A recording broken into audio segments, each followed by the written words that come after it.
Obligado ba talagang suportahan ng anak ang magulang habang buhay? Medyo sensitive, pero alam mo minsan napapaisip ako, bakit sa kultura nating mga Pinoy, parang automatic na responsibilidad ng anak ang maging retirement plan ng pamilya.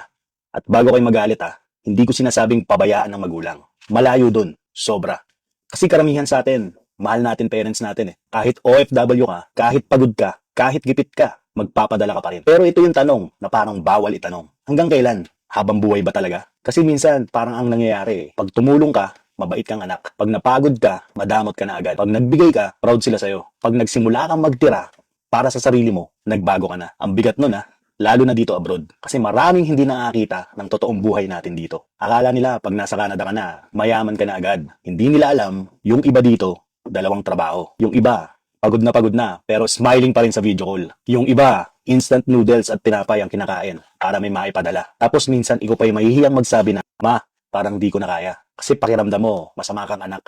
Pero ito yung reality na mahirap tanggapin. Hindi kasalanan ng anak na gusto niya ring mabuhay para sa sarili niya. Hindi selfish ang anak na gusto mag-ipon. Hindi selfish ang gustong bumukod. Hindi selfish ang gustong unahin ang sariling pamilya balang araw. At hindi rin masamang sabihin na sana balang araw malakas pa tayo. Naghahanda rin tayo para sa pagtanda natin. Kasi ang totoo, hindi lahat ng pressure kayang dali ng pagmamahal lang. Imagine mo yung anak, buong buhay niya nag-aaral para makaahon. Tapos pag nakatayo na siya, biglang parang bawal na siya mangarap para sa sarili niya. Parang bawal siyang mapagod. Parang kailangan forever siyang may sagot sa lahat. Bills, maintenance, utang, paaral ng kapatid, padala, emergency, hanggang minsan hindi na niya alam kung buhay pa ba niya tong binubuhay niya o buhay na ng buong pamilya. At eto siguro yung pinakamasakit na part. Minsan yung tulong hindi na galing sa pagmamahal. Galing na sa guilt. Takot ka lang matawag na walang utang na loob. Pero alam mo kung anong sobrang respeto ko sa ibang magulang. Yung kahit tumatanda sila, pilit pa rin nilang sinasabi na, anak, okay lang kami dito. Mag-ipon ka para sa future mo. Grabe yun.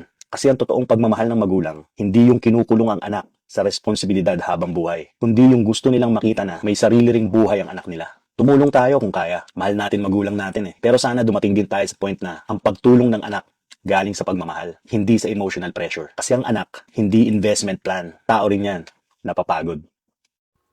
Ayun, medyo mabigat to kasi magulang yung pinag-uusapan. Kaya bilang OFW, ikaw, ikaw mismo ang makakasagot nito.